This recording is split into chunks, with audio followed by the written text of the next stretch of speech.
The number one selling product of its kind with over 20 years of research and innovation. Botox Cosmetic, out botulinum toxin A, is a prescription medicine used to temporarily make moderate to severe frown lines, crow's feet, and forehead lines look better in adults. Effects of Botox Cosmetic may spread hours to weeks after injection, causing serious symptoms. Alert your doctor right away as difficulty swallowing, speaking, breathing, eye problems, or muscle weakness may be a sign of a life-threatening condition. Patients with these conditions before injection are at highest risk. Don't receive Botox Cosmetic if you have a skin infection. Side effects may include allergic reactions, injection site pain, headache, eyebrow and eyelid drooping, and eyelid swelling. Allergic reactions can include rash, welts, asthma symptoms, and dizziness. Tell your doctor about medical history, muscle or nerve conditions including ALS or Lou Gehrig's disease, myasthenia gravis, or Lambert-Eaton syndrome, and medications, including botulinum toxins, as these may increase the risk of serious side effects. For full safety information, visit BotoxCosmetic.com or call 877-351-0300. See for yourself at BotoxCosmetic.com. Getting ready to step into your career era? Set yourself apart with Adobe Creative Cloud Pro for students. Hone your skills with apps like Photoshop, Illustrator, Premiere Pro, and more, powered with the latest in creative AI. Students save over 55% so you can build a portfolio you're proud of. Launch your future with Adobe Creative Cloud Pro for students. Visit adobe.com/students to learn more. Hey, difference makers. A quick pause before we dive into the episode. If you've been enjoying these conversations and you want to take the impact even deeper, I'd love to invite you to subscribe to my Substack newsletter. It's where I unpack the behind-the-scenes insights from each episode of A World of Difference and share practical, thought-provoking tools on trauma-informed leadership across cultures, inclusive talent development in global organizations, what the most forward-thinking CHROs and CEOs are doing right now, and how you can make an impact in your workplace, whether in nonprofit, business, or faith-based spaces. When you subscribe, you'll instantly get my free guide, 3 Strategies for Trauma-Informed Leadership. This is designed for leaders navigating cross-cultural teams and high-change environments. Just head to loriadamsbrown.substack.com or click the link in the show notes to sign up. That's loriadamsbrown.substack.com, where leadership meets purpose, values, and difference becomes our greatest strength. All right, let's get back to the show, because our world is different and we were born to make a difference in it. Welcome to the A World of Difference podcast. I'm Lori Adams Brown, and this is a podcast for those who are different and want to make a difference. Hey leaders, today's episode is going to make you rethink everything you thought you knew about people teams, equity, strategy, and how to lead through complexity. If you're a CEO, an executive director of a nonprofit, a CHRO, a leader of any type, an executive recruiter, building high-performing teams in today's fast-moving world, stop what you're multitasking and tune into this episode. I'm joined by Yvonne Jackson, a powerhouse future of work strategist who has guided companies like Apple and Oscar Health through some of their biggest talent and organizational transformations. She's got that really rare blend of sharp business acumen, systems thinking, and deep empathy. Plus, she's built her own leadership consultancy while raising her brilliant 4-year-old as a single mom by choice. She's living what it means to build resilience and joy into the way we work. We're talking about how to shift people and culture from support to strategic business partners, why equity isn't a culture problem, it's a process problem, and how to fix it, and what happens when you design your business with motherhood, clarity, and joy in mind. This is the conversation every C-suite leader, executive, and leader out there needs to hear if you're serious about future-proofing your workforce and doing it with soul. Let's dive in.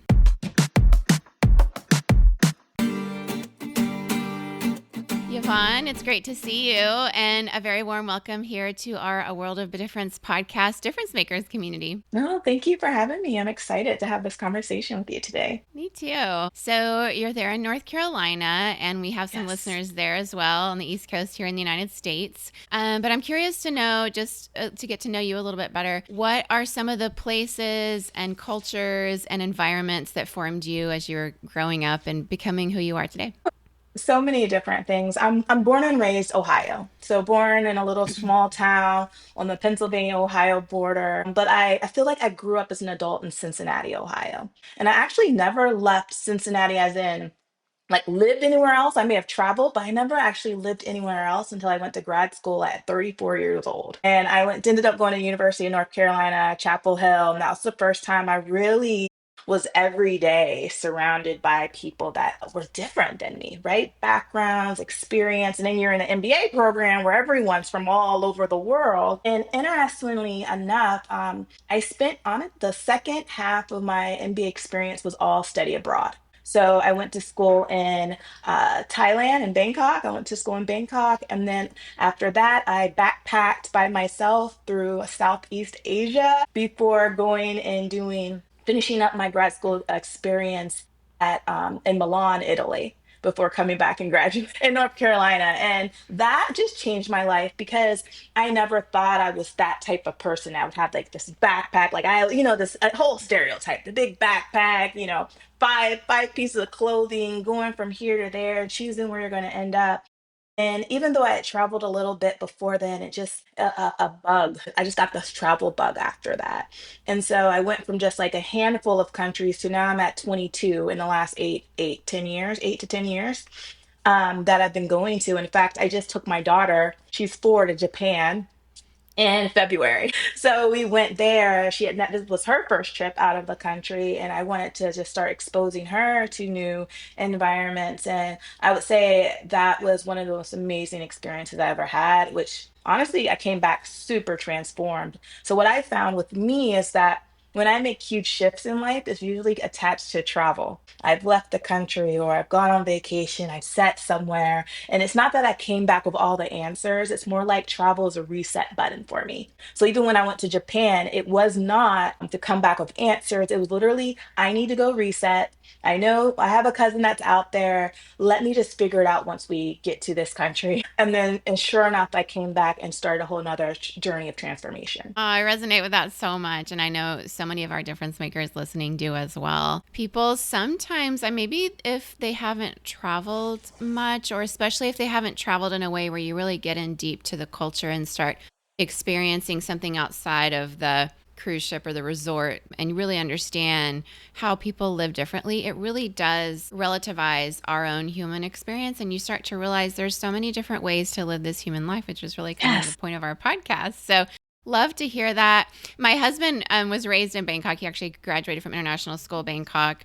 My in-laws were living in Chiang Mai in the north of Thailand when I gave birth to my first Wow. child. So we were living in Sumatra and I went to Chiang Mai to give birth to him. And so he was born in North Thailand. My parents ended up living in North Thailand with my younger brother who did high school there. And we love Thailand. It's such a great place to Yes. visit. Yes. And of course, I lived in Southeast Asia for 20 years, Indonesia and Singapore. So we traveled all around there. So I'm sure we've been to some of the same places. Yeah, yeah. It's Mine's a a little back condensed. Yeah, it's a backpacker's dream though. It actually really is. And I know but all of my kids I think would like to live in Japan one day. It's an incredible place to visit. So I'm really glad you've had these experiences. I know everybody listening is many of them have probably been to these places as well and can relate to how just sitting by the side of the ocean or eating a new type of food or hearing a new language does things to our brains and Mhm. it brings this innovation, which is the point of bringing differences around the table the way that we do here to make a difference together. I know that you're involved in this and some of your life and work has shifted recently. You really talk about Yes. helping people teams move from support roles to strategic ones. What does that shift look like in practice? Right. So I like to tell everyone, people say, what do you do? And I said, in January, I had a full service DEI agency. So you can just imagine, what has happened in the last 6 months. And so for me, when, different things in administration, how that kind of trickle down effect to businesses and so forth, it had a huge effect on me. And I had to ask myself, is this my path? Am I going to continue down this way? What am I going to do? There's roadblocks. And one thing I've always said when I started my business 3 years ago, I have this concept called joyful equity. And the idea is that no matter what I do, I have to find joy in it. And if ever came a time that I was doing DEI work and I did not find joy, I would have to step away. And that's what happened. I lost my joy for it. All right. And I couldn't even tap into anything. I lost my joy. Yvonne lost her joy. And when I did that, I had to take a step back. I left the country, left the world, left the country for a while, came back. And I went back to the roots of who I am. And my background's varied. I did digital marketing, but my last few years at Apple before going out on my own, I did business process reengineering. So a lot of projects that were on fire inside of the company, they would give it to our BPR team and we'd have to fix it. And then we'd give the project back. So the idea of taking people that things that people think is like their baby processes, procedures, right? And finding efficiencies around it and processes, I started to think, what if a lot of issues we have around equity aren't people problems? What if they were process problems? What if that could have the impact that I've wanted to have all these years that I've been in business? So I started transforming my business more into a business process reengineering firm. We go into organizations, we look at your processes. Yes, we look at your people, but we start to see where the bottlenecks are, where those misalignment is. And what I find is that when you have the right processes in place, the equity comes, right? Because you're following set procedures, standardizations, and a lot of the impact that I wanted to get by starting this DEI company, I was getting by moving into talent management spaces, people spaces. And honestly, it was completely free. Like this year has been amazing once I made that connection and started that journey. Wow, I relate to that so much from what I see from inside enterprise here in Silicon Valley, tech companies or worked. And it is really, I think what happened in January with the Trump administration coming in and just executive order right off the bat, eliminating DEI and these government roles, and then, sort of strong arming a lot of the tech companies to switch their way of working around DEI that had government contracts, especially. It was devastating to so many of us because so many of us in business see that diversity is good for business Yes. at the board level when you can eliminate groupthink, but also in companies like tech companies where we need innovation, the different types of brains around the table. In the same way that going to Japan can bring you a new idea, also having people from Japan or different places on your team can bring Right. new ideas. And so, but I think, I'd be interested to hear your perspective, but I think one of the criticisms of DEI was that it didn't it didn't go into the processes and procedures. It was a Mhm. value on a wall for a lot of people. And really getting your hands into the talent management space where you're trying to eliminate bias from performance reviews or promotions or Yeah. hiring and all of it. That's really where this sort of rubber meets the road. Is that what you have seen as well? Yes, I think you summed up several issues around why DEI has been looked at in this way. I always tell people that I don't do DEI, I do the three words. I celebrate diversity, I push for equity, and I love creating spaces for inclusion and belonging. But what happened is DEI has been turned into this one term, a phrase, a concept, a social construct, right? And so when you do that, you can start to use DEI as scapegoats for everything. Think about being in organizations. If a product goes wrong or a process fell, they go and say it's the culture, right? It's a culture problem.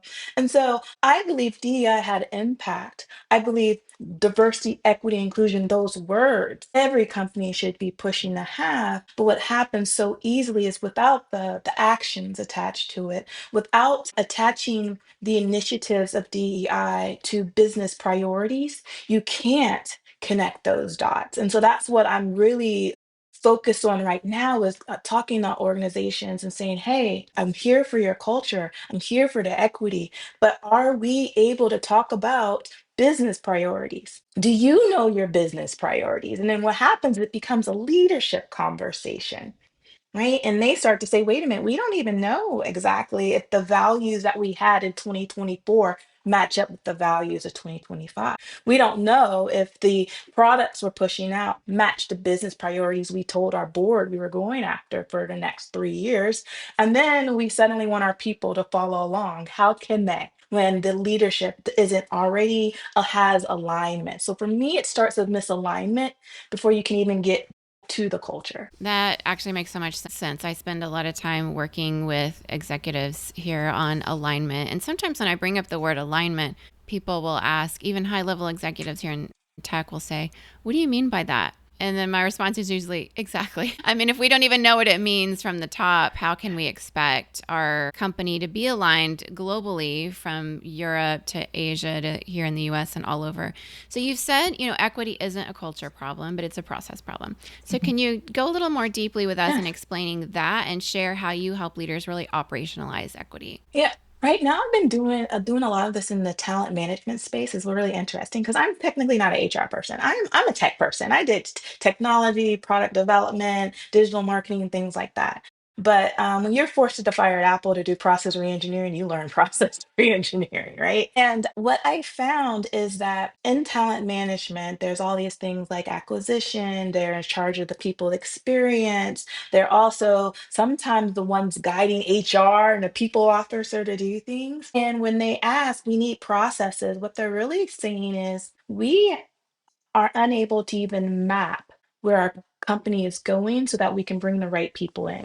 So when I come in, I do things like I audit the organizations for business priorities. I look at their capabilities for their team. What capabilities does this team engineering need, right? To get things done. And then I do capability mapping where we map it to roles. And then we look at the roles and see, do these roles actually match up to the capabilities that match up to the business priority, right? I start making them do things in order because a lot of times the issue is growth. Most people are like, oh, something bad's happened. No, typically is that many of these companies, in technology, especially technology companies, they grow so quickly, but internally everything's held together by duct tape. And then you get to a point where what worked for 40 people does not work for 400, 4,000, 40,000. So to your point, people are like, realignment, what's that? You need realignment because your business grew. You grew too fast and your operations, your processes aren't scaling to match that. So that's why I take them back through, hey, look at business priorities. What capabilities match up against that? Now let's map to roles. Now let's think about succession planning. And then think about succession planning. Such a great way to get to equity. Because what's succession planning about? What type of leaders you're going, diversifying the leaders, helping those who are already in the organization get the tools necessary to grow into that talent pipeline or leadership pipeline. So it's all connected to equity at the end of the day. There needs to be some structure on how we get there, especially after you've grown so quickly or in such a rush to go back and let's peel off that duct tape, folks. Let's take off the duct tape and see what's underneath. I love that metaphor, the duct tape. I definitely see that. And whether it's a tech company like where I work now or in nonprofit where I worked in my early career in Southeast Asia, when an organization scales quickly, it's so common. What got us to here won't get us to there. So from a Mm-mm. small size startup that's very scrappy and tech, or maybe a nonprofit that's meeting a huge need that's growing, like in the COVID pandemic or in an international Right. disaster or whatever, those things can scale quickly. And it's one of those things you have executive level people doing everything from buying trash cans to hand soap because everybody does it all. But once you get to 2,000, 3,000 people, if you still have vice presidents doing that and not scaling, it is sort of this duct tape approach. And it can be hard to change that culture because it's always been that way. And when you're so busy, especially in a rapidly moving environment like we experience a lot of here with our tech startup cultures, it is so hard to get people to change the way they work because there's a lot of fear sometimes, and you may Yes. have encountered this, that if I don't do that, it won't get done because we almost have brains get rewired over time, whether it's 14 years in or 2 or 3 years Mhm. in. So, how have you seen that hurdle be overcome of helping some of the people who've been in the organization all this time, whether it's, just a few years or, the entire time, to make that mental mindset shift of how to invest, how to succession plan, and how to invest in the leadership development? It's so interesting because remember we started the conversation talking about how my business was DEI, and for so long people viewed DEI as not is more of a fluffy support role. And when support fluffy, there's no metrics. And really what I found is that we need to go back to metrics with anything. And when I talk to companies who are fearful, I go back to things like how much does it cost to lose an employee and find a new one? It's like 150% of the salary of someone's Yep. salary. So if Yep. you times that by how many people left the company because they didn't feel like there was a place for them or the processes were nowhere to be learned, so they just got frustrated and went somewhere else. Misalignment's expensive. Okay, that's how I talk about it. Misalignment's expensive and it's wasteful. And it's wasteful more than just talking about it from an efficiency. It's wasteful from a people standpoint. Because what happens is you're having, typically in tech companies or any company, you're hiring good people. There's a lot of good people doing their jobs. They're doing the wrong thing. So you might be scared and afraid to make this culture shift or culture transformation or digital transformation, whatever it looks like. But if you don't realign, you have all these great people doing the wrong work on the wrong projects at the wrong time. It's expensive.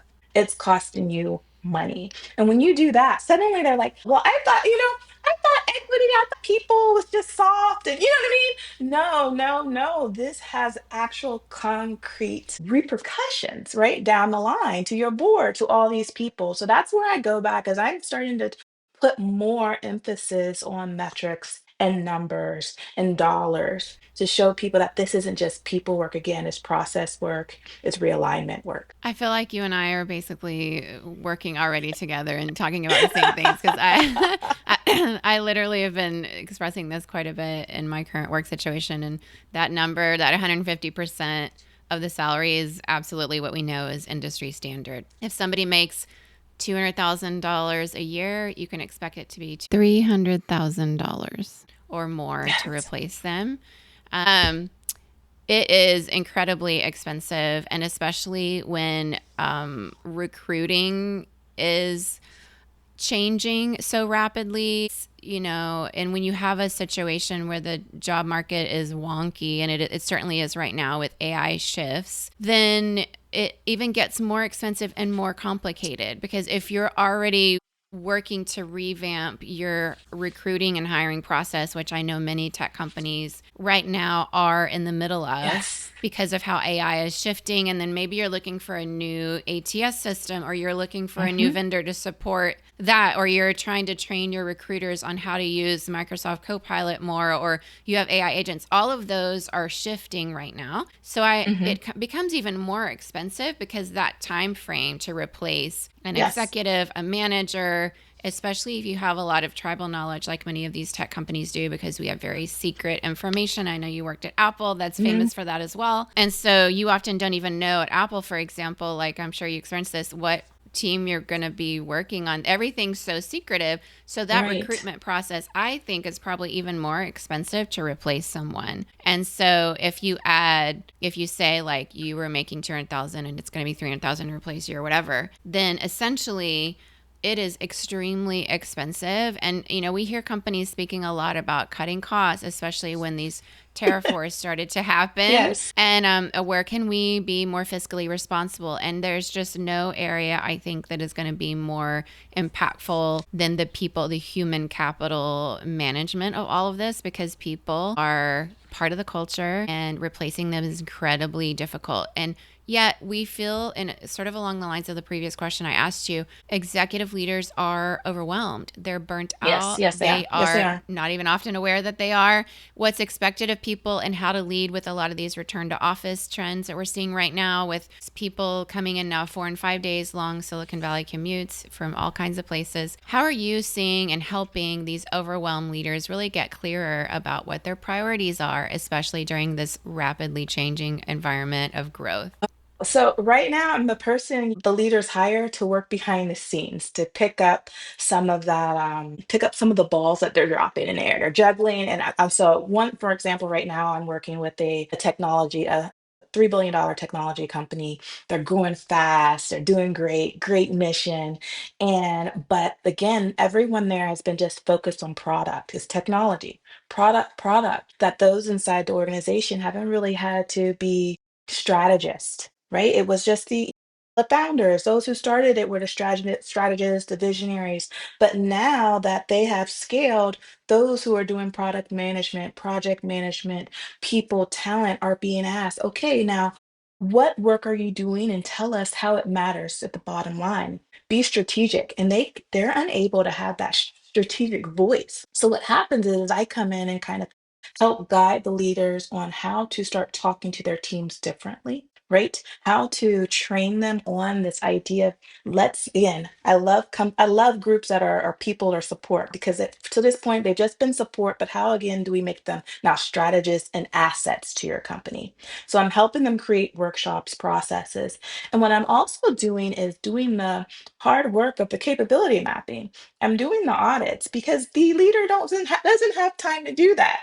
So they hire me in, they throw everything at me. I look all through all the documentation, I talk to people, and I come. And what I found is I'm able to do this within 30, 60 days and come to them with a whole recommendations, new processes, relook at what your team might look like if you went in 2026, 2027. And what their biggest fear of was that it was going to take them 6 months, it was going to take them a year, it's going to take them 18 months. But what I'm actually showing them is that I can get them there within days, weeks. And a lot of people don't want to take that step because they're like, oh, if I go to leadership and say, we're going to take 12 months off to talk strategy, leadership's going to say, get out of here. But I come in and I fill that gap where I can do that work that would take them a whole year to do. I'm doing it 30, 60, 90 days. So that's how I'm supporting them behind the scenes. And I love it. I don't need to be the face. Take my work, show it to leadership, get it to the next level. And then I'm there behind you as your cheerleader. That's, yes, an incredible approach, because in fast, rapidly moving environments like what we see, especially when they're scaling so quickly and there's fears around tariffs and what's going to happen next with the next shoe that's going to drop after DEI changes, it's a lot of change, and humans don't do well with that. And so expecting executives to go away for some like 3-day offside of strategy, that's unrealistic, or even No. 3 hours in many places. And so giving them the quick wins, I think, is really where, it's easier to hopefully help people see that. I'm really glad that you're doing that work. It's so important. I do want to kind of lean in a little more into the part about what some of those quick wins might be. And so have you seen sort of a pattern of, here's something that really could be fixed by next week? What are some of those things that you've noticed? Oh, what are some things that can be fixed by next week? So, one that would seem minor is, I will just say, our value systems, values. When you go into a company, what is it? Be curious, be present. It's all of those things that we typically see. Or maybe there's a really cute phrase they came together. And so, what I've been doing lately is guiding companies through what I call revalues. And it's taking every value that they have and looking at it not from, hey, this is cute, this is gonna be the next thing, but what's the boundary that can be created by this value? What's the non-negotiable that can be created by this value? And what is the decision filter lens that you can use this value to accomplish? Think about it. When things go wrong in organizations, you say, well, let's say I was at a company, even with like DEI, you're at a company and suddenly you're told you can't buy diverse products. Your supply diversity supply chain has fell apart. And you're thinking, but one of our values is diversity, inclusion, these things. Like, how do we continue holding fast to inclusion when we're told we can't use these vendors? So what happens is I take their values and I go, based upon this value, use that as a decision-making tool. My boundary is that at the most, I'm at least going to review 4 companies, right? If it ever comes to a point where I only have one choice, that's not a choice for our company. We never choose based upon just one person we know. Right. And then you have to create a boundary, you have to create a non-negotiable, and you have to create a decision filter lens. And I actually created an AI assisted tool for that. So one day I said, you know what? I do at the workshop. I went through it just a few weeks ago of an organization. We went through 3 of their values. We redesigned it to match today's world, the present system, the present things going on in the organization. I said, how can I make this faster? So I actually used multiple tools to built this tool that takes it and breaks it down. And what I did was I infused a tool with what's happening in the political system in 2025. I put in things that happened in, because this is more of US Western culture around, background of slavery, civil rights, all the way down to now, things that happened to the Me Too movement, all the things that can impact how a business impacts. I put all of these things, even what's the biggest issues in companies from a workplace standpoint, right? Work-life balance. So I have that infused in the tool so that when they put their value in, it comes back from an angle that's already equity infused, and it gives them the boundary, the decision filter, and the non-negotiable in 3 minutes. Just like that. Right now, I made this tool to work in 3 minutes. The last client I did said we still need you to come back and do all the other workshops. But it's things like values, which seem so simple, which can be so big when it comes to making decisions in your business. And I feel that if you can't use your value as a decision-making tool, it shouldn't be on the list of values. It shouldn't be on a list of principles. So what those are those small things that I've been working on with companies. Just sit down and do an hour of values, but look at it from this, or take 5 minutes, use this tool and see how it changes the way you look at your business. Incredible. Yeah, and so relevant right now for leaders in organizations of all types. If you've not done your own values assessment, that's a good time to revisit that. Maybe you did values or have done that in the past, 3, 7 years ago, but values can change and that's okay. We don't Mhm. necessarily need, like you said, for them to be cute.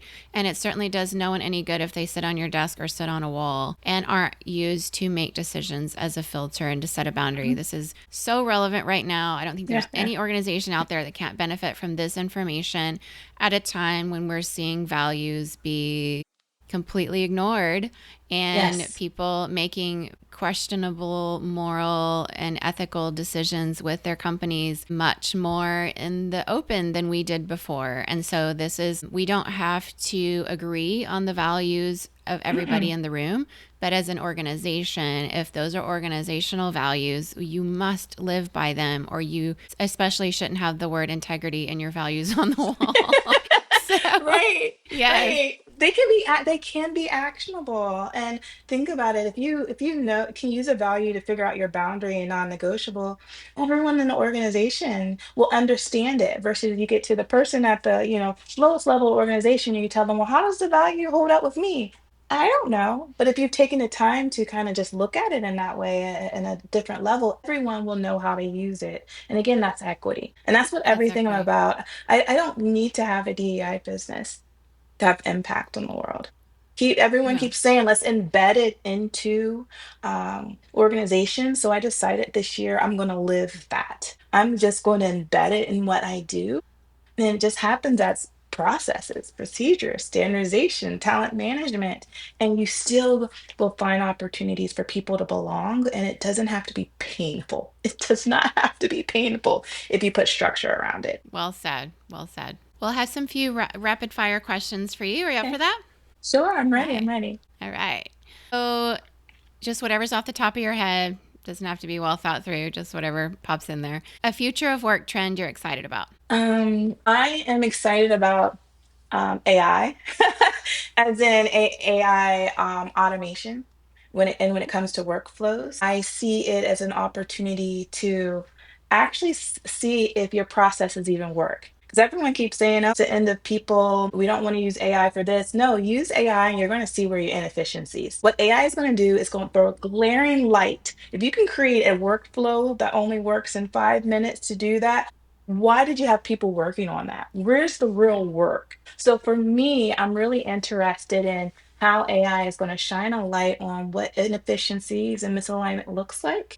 But to the idea that before you can even get there, though, we need a process to put into the system. But I'm really excited and just seeing people look at it not as it's just going to make our lives easier, but using it for strategy, using it for being a visionary and things like that. So I'm trying to get on that train right now. And Apple is a term, look around the corner. I'm looking around the corner and I'm trying to learn as much as I can about how that's going to work in the future. Love that. Same. AI is just a great opportunity for productivity, and it is a future of work trend, and it is taking away jobs. That's the reality, but it's also giving opportunities for people to do different Yes. jobs. And I hope Yes. that we keep being human centered as it unfolds. And I think there's that opportunity, whether we seize it or not, is up to us. We're the humans in charge, right? So I Yeah. hope that we do. What's a leadership book or gift? Oh, sorry, that you gift to people or recommend most often? Right now, my favorite book to share with people is The Courage to Be Disliked.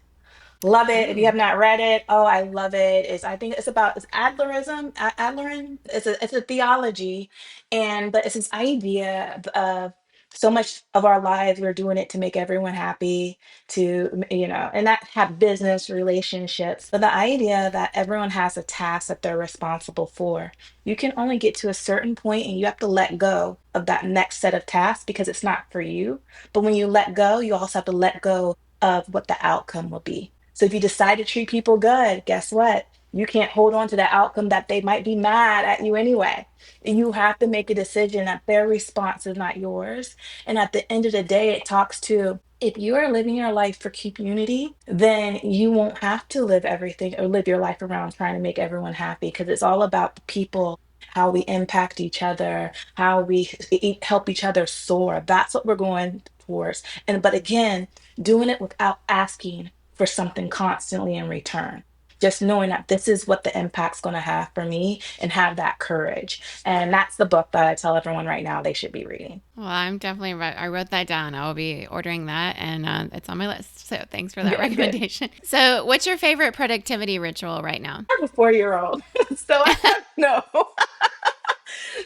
Right, I would say sleep. This year, I had to prioritize sleep. I was not sleeping. My mind goes a mile a minute, especially as a business owner as well. And having a daughter. I'm a single mom by choice, meaning I decided to, have a daughter without a partner. So there's a whole bunch of responsibility on me that I signed up for. So I found out that sleep was having a huge impact on my body and not for the best. Gaining weight, not feeling good, all these things. And the minute I started sleeping, I started losing weight, right? I started being able to find joy again. Sunshine was coming back in my face. My skin starts glowing, right? So, being that I'm still running after a 4-year old, my productivity hack right now is sleep. I can tell when I Oh, don't sleep, everything falls apart. So, right now, rest is my revolution. that's such a great reminder for all of us where we get so busy and it feels like we're dreaming about work and it's just hard to really turn our brains off.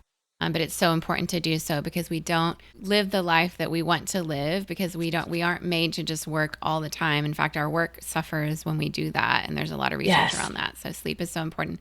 What's a moment with your child that unexpectedly taught you a business lesson? Oh my goodness. I think with my daughter, every so often, she just comes up and she just shuts my laptop, right? She just shuts my laptop and my face and says, Mommy, you're done. And you know what? It's so true because I spend all day, she's in daycare. I do send my daughter to daycare, but I'm waking up thinking about business. I'm doing email while driving her to daycare. You know what? It's okay when she comes home for me to stop working. The end of the world will not come. It has not came yet. Okay. And I've been working a long time.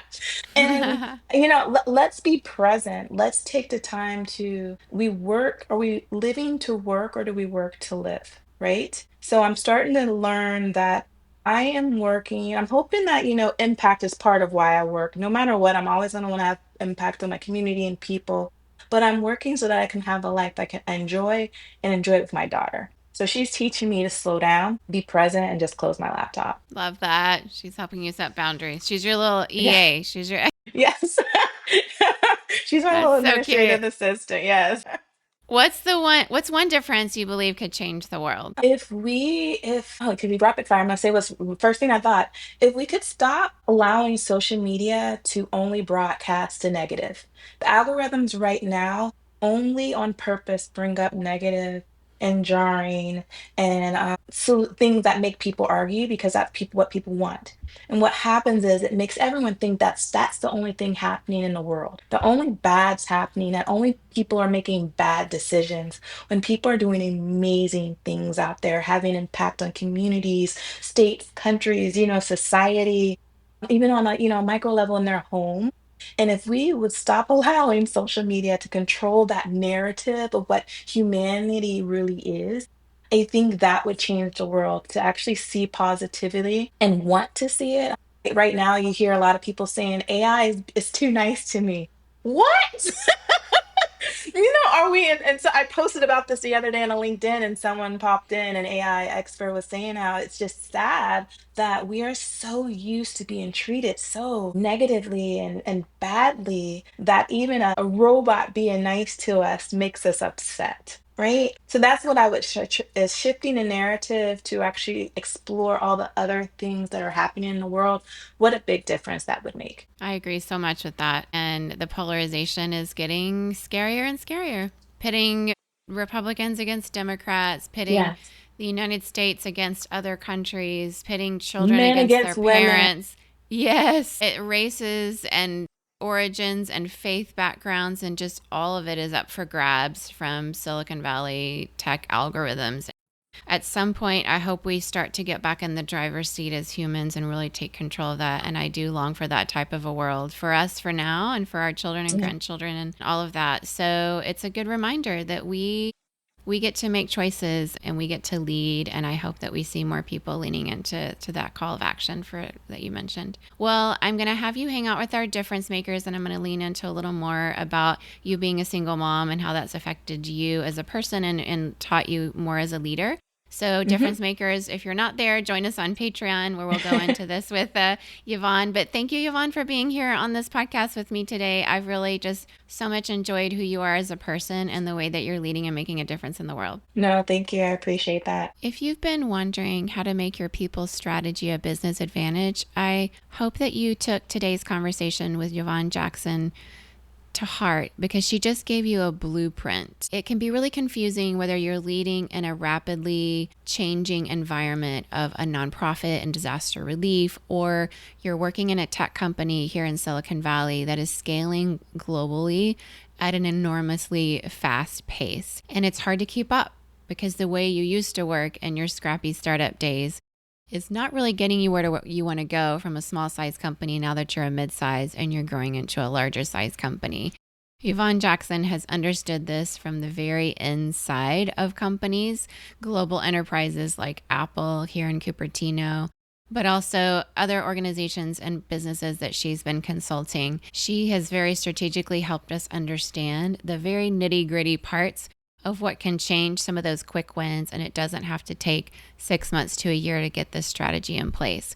Whether you're a CEO looking to scale with integrity, a CHRO designing talent systems that stick, or an executive recruiter searching for visionary leaders for that global nonprofit, this episode is your reminder that the future of work isn't just about agility. It's about operationalizing equity, leading with clarity, centering humanity and how we build. If you loved this conversation, share it with a fellow executive or talent leader who's building for the future as well. And while you're at it, rate and review the show. It helps more difference makers find us. To connect with Yvonne and her work, head to the show notes or visit her website. She's also on LinkedIn. And remember, the world doesn't just change because we talk about it. It changes when we show up differently. Until next time, keep making a world of difference right where you are. Hey, real quick before you go, if this episode made you think, made you feel, or made a difference in your day, here's how you can make a difference too. Send this episode to 5 people right now. Seriously, 5 people in your text threads, Slack channel, or group chat who care about making the world better. You never know who needs to hear this today. And if you haven't yet, hit that follow button so you don't miss the next conversation. Then scroll down, tap 5 stars, and leave a quick review. I read every single one. And your words help this show reach more difference makers just like you. Remember, your voice moves mountains. Sharing, rating, and reviewing, it's not just support, it's activism. Thanks for being here. Thanks for being you. And most of all, thanks for making a world of difference. Here on A World of Difference, we talk a lot about what it means to show up with courage, especially when the world tells us to stay silent. But here's the truth. Healing isn't meant to happen in isolation. We all carry stories of joy, of pain, of resilience. And sometimes we need a space that's just for us, a space where we feel safe to process, to breathe, to be. And that's why I believe in therapy. And that's why I'm so grateful to partner with BetterHelp, online therapy that meets you wherever you are. BetterHelp matches you with a licensed therapist based on your unique needs, whether you're dealing with burnout, grief, relationships, or simply trying to make sense of your story. Because you matter, and your story deserves to be heard. As a listener of this podcast, you can get 10% off your first month at www.betterhelp.com/difference. Again, that's betterhelp.com/difference, because you don't have to walk this road alone. Hey, difference makers, quick question. Have you ever felt stuck in your job? Like you're meant for more, but you just don't really know how to make that leap? It's scary. Maybe you've outgrown your role, your industry, or even your workplace culture, and you're really craving a career that actually aligns with who you are and the impact you want to make. I've been there. And after coaching professionals across 3 continents and leading in everything from global nonprofits to Silicon Valley tech, I created something just for you. It's called Master the Career Pivot, my signature course designed to help mission-driven, values-driven professionals like you make bold, values-aligned moves without losing yourself in the process. This course isn't about polishing your LinkedIn profile. It's about finding clarity, recovering from burnout, and reconnecting to your sense of purpose. It's about joining a community of others who are making bold pivots too, because you don't have to do this alone. Whether you're navigating a toxic workplace, returning to work after time away, or just sensing that it's time for meaningful change, this course will give you the tools and the psychological safety to move forward with confidence. I've built this program around what I know helps: reflection, expert guidance, and here's the fun part, asking you to offer advice to others going through the same thing. Why? Because science shows we gain clarity when we help others, and that sense of belonging and purpose, well, that's where the magic happens. So if you're ready to go from stuck to aligned, from exhausted to energized, go to loriadamsbrown.com/career pivot and join the Master the Career Pivot course today. And if someone just popped into your mind who's in that messy middle, forward this episode to them. You could be the reason they finally say yes to change.